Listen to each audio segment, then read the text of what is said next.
फिलिपियों 3 अध्याय उसकी 10वीं आयत को पढ़ेंगे।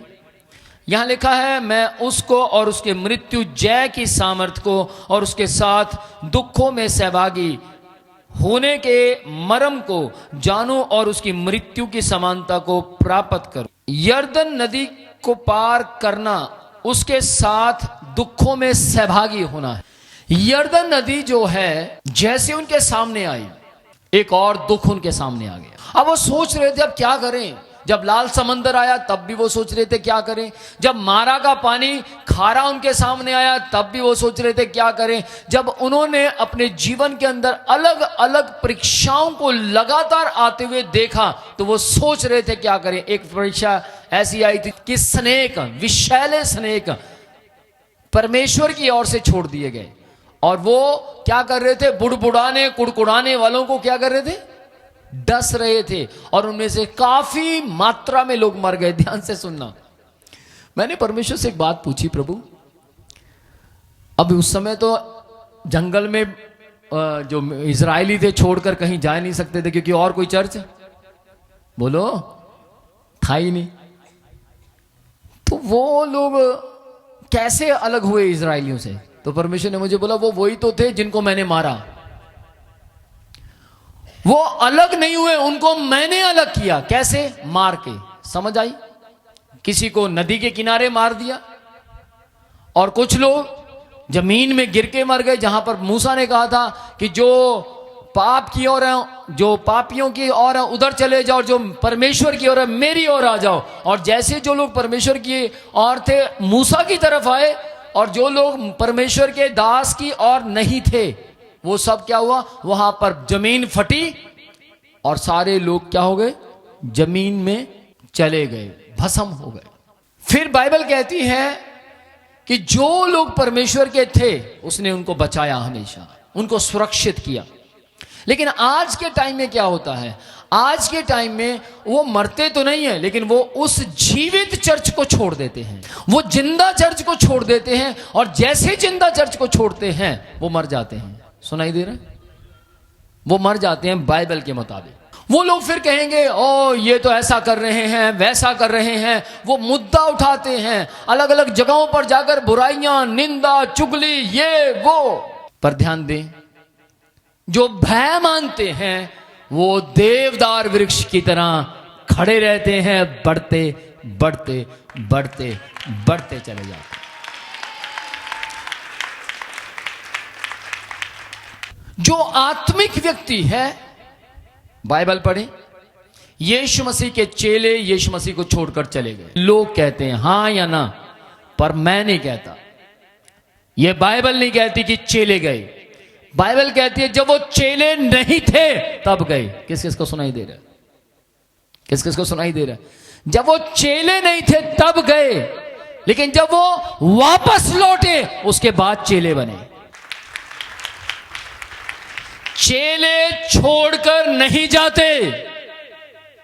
क्यों? क्योंकि चेले वो होते हैं जो बाइबल को अपनी आंत में, अपने पूरे जिस्म में, अपनी आंखों में, अपने कानों में, अपने ब्रेन में, अपनी देह में, अपने प्राण में, अपनी आत्मा में वचन को बसा लेते हैं, वो चेले होते हैं।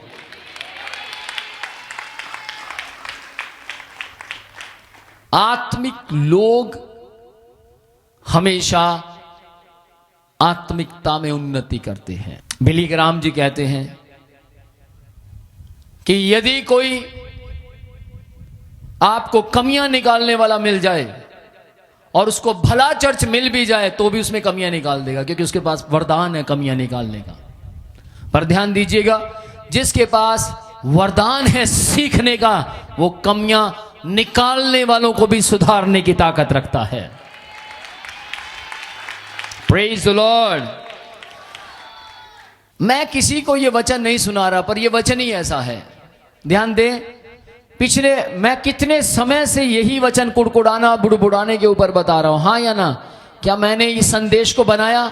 जी नहीं, ये तो शुरू से सात यात्राएं चली आ रही हैं और इनके अंदर ये बातें हैं। आमीन। लेकिन हां, जो दशमांश नहीं देता, जब दशमांश की बात आती है तो उसको चुभेगा। जो प्रार्थना नहीं करता, जब प्रार्थना की बात आएगी तो उसको चुभेगा। जो चर्च में बना नहीं रहा, जब कुड़कुड़ाने और बुड़बुड़ाने की बात आएगी तो उसको चुभेगा, क्योंकि वचन दो धारी तलवार से भी ज्यादा तेज है, जो आर पार छेदता है, आर पार छेद कर गांठ गांठ गुदे गुदे को अलग कर कर, समझ पा रहे हो, उसको अलग करके छेदता है। तो ध्यान दे इस बात के ऊपर कि यहां पर क्या हुआ। यहां पर जो इजरायली थे, इजरायलियों ने वहां पर आकर खड़े हुए, और बाइबल परमेश्वर का वचन कहता है परमेश्वर ने यहोशू से कहा कि तू एक काम कर, याजकों से कह यरदन नदी के पास चले जाएं, यरदन नदी के करीब जाएं, और जैसे वो यरदन नदी के पास जाएंगे नदी दो हिस्से में बढ़ जाएगी।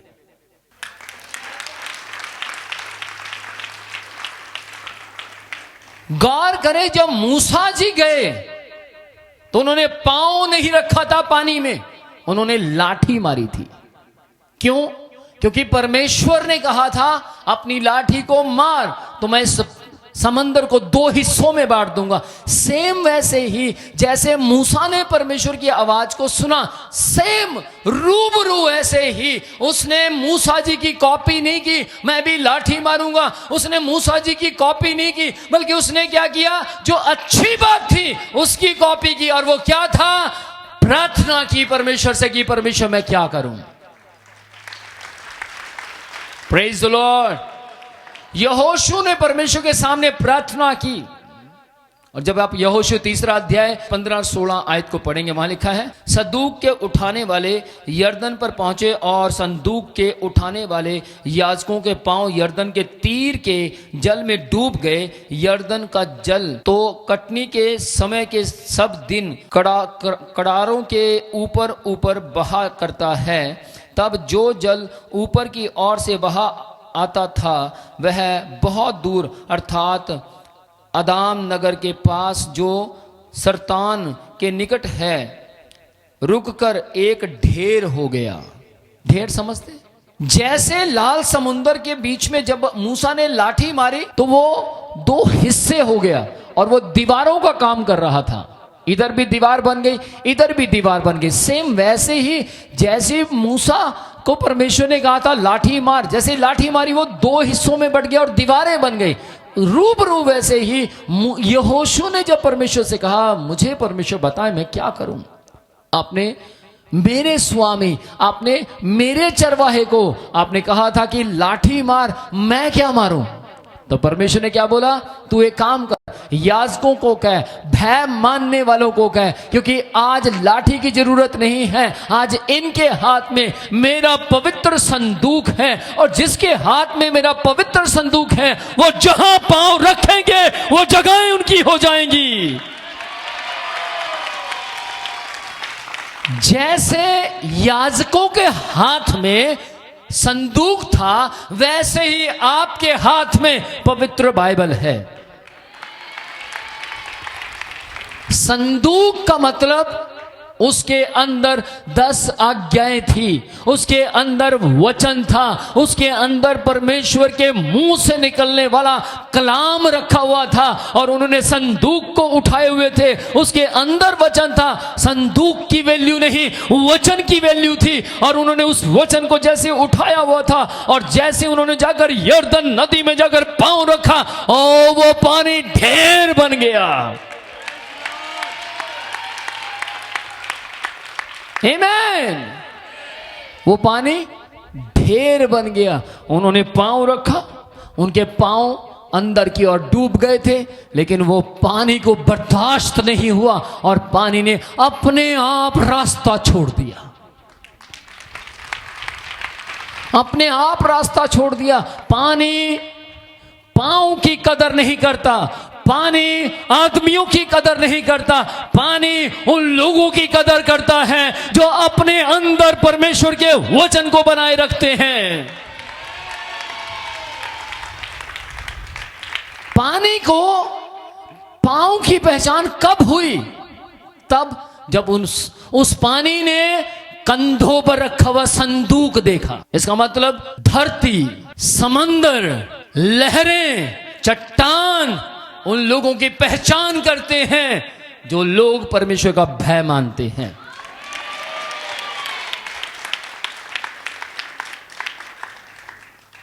बड़ी अनोखी बात है जब मैं दुष्ट आत्मा से कहता हूं, ऐ दुष्ट आत्मा, क्या तू मुझे जानती है? वो कहती है, हां, तू विनोद प्रोचिया है। बड़ी अनोखी बात है। मूसा जब समंदर के पास गया, उसने जाकर लाल समंदर के ऊपर लाठी मारी। समंदर जानता था यह मूसा की लाठी है। बड़ी अनोखी बात है। याजक, इजरायली याजक को नहीं समझ पा रहे थे। इजरायलियों को याजक समझ नहीं आ रहे थे, लेकिन समंदर को, उस यर्दन की नदी को भी याजकों के पांव की पहचान थी। कैसे गौर करें। जब विषैले सनेक भेजे गए तो उन सनेकों का सामना मूसा की लाठी ने किया। मूसा की लाठी, वो सनेक मूसा की लाठी को तुरंत पहचान गए, वो सनेक बनी। समझ पा रहे?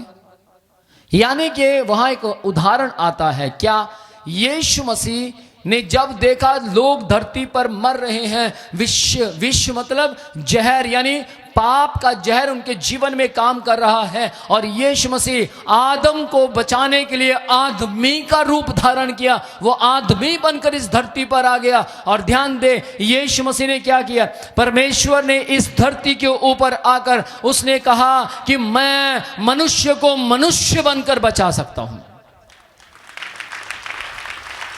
अगर आप चिड़िया होते वो चिड़िया बनकर आता, अगर आप जानवर होते वो जानवर बनकर आता। लेकिन ध्यान दीजिएगा, जो लोग मर रहे थे वो जानवर नहीं थे, वो मनुष्य थे, परमेश्वर के हाथ के बनाए हुए थे।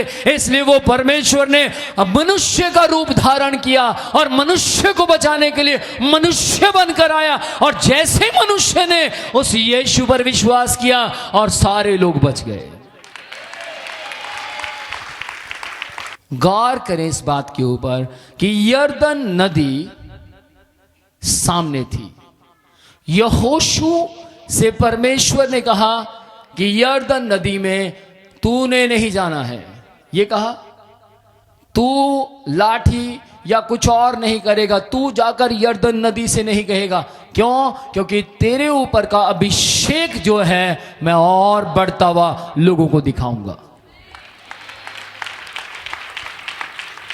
जैसे परमेश्वर ने मूसा को इजराइलियों में फेमस किया, सेम वैसे ही परमेश्वर ने यहोशू को इजराइलियों में फेमस किया। क्यों?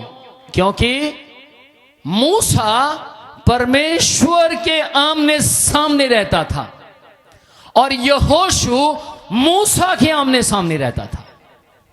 कुछ समझ आ रही है?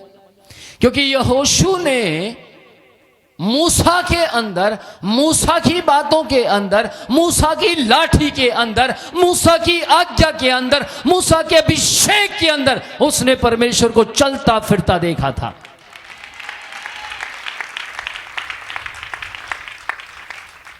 सोचिए, 6 लाख लोग से ज्यादा लोगों को मूसा की लाठी के चमत्कार दिखे पर अभिषेक नहीं दिखा। लाखों लोगों को मूसा की आज्ञा दिखी लेकिन आज्ञा के अंदर अभिषेक नहीं दिखा। मूसा के प्रार्थना के अंदर लोगों को चमत्कार दिखा पर अभिषेक नहीं दिखा। लेकिन यहोशू, कालिब, हारून, मरियम को ओ लाठी नहीं अभिषेक दिखाई दे रहा था। चर्च, अभिषेक को देखो। यदि आपको इस मुंह के जरिए दुष्ट आत्माएं निकलती हुई दिखाई दे रही हैं। अगर आपको इन हाथों के जरिए बीमार चंगे होते हुए दिखाई दे रहे हैं, सिर्फ चमत्कार दिखाई दे रहा है, तो आप इस्राएलियों की तरह हैं। लेकिन यदि आपको इन हाथों के अंदर से निकलने वाला अभिषेक दिखाई दे रहा है, इस मुंह से निकलने वाला अभिषेक दिखाई दे रहा है, इन कपड़ों में वास करने वाला अभिषेक दिखाई दे रहा है, तो आप इस्राएलियों की तरह नाश नहीं होंगे, बल्कि आप यहोशू, कालेब, हारून, मरियम की तरह अभिषिक्त कहलाएंगे।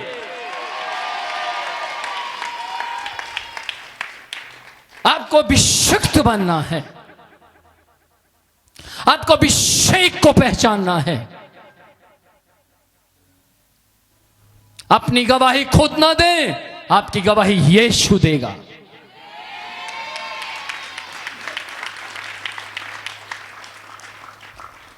गौर करें इस जगह पर,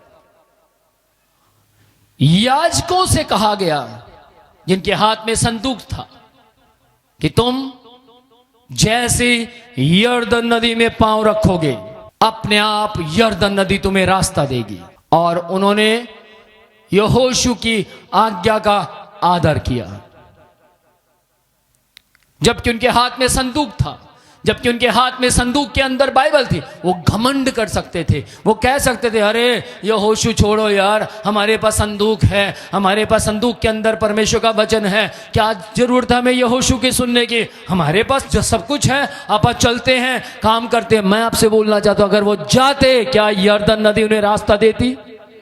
बोलो, नहीं दे सकती थी। क्यों? क्योंकि परमेश्वर सिस्टम का परमेश्वर है।